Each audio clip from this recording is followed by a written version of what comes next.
একটা রিলেশনশিপের শুরুতে দেখবেন মিনিটে মিনিটে কল, মিনিটে মিনিটে SMS, কেমন আছো, কোথায় আছো, কি করছো, খাবার খেয়েছো কিনা।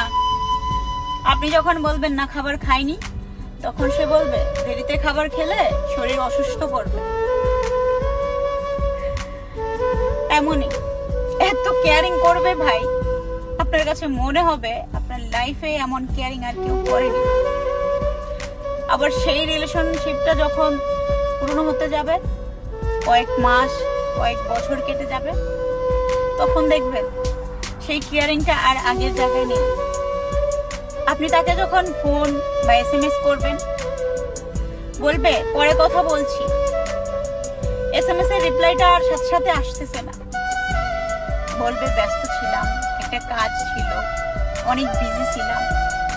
আপনার কাছে তার ব্যস্ততার মুহূর্তটাই তুলে ধরবে, আগের মতো সেই কেয়ারিং এর জায়গাটা আর থাকবে না আপনার প্রতি। যে রিলেশনশিপে আস্তে আস্তে কেয়ারিং কমতে থাকে, ভালোবাসার টান কমতে থাকে, আসলে সেটা ভালোবাসা না, সেটা আপনার জন্য সঠিক ভালোবাসা ছিল না, সঠিক ভালোবাসা না।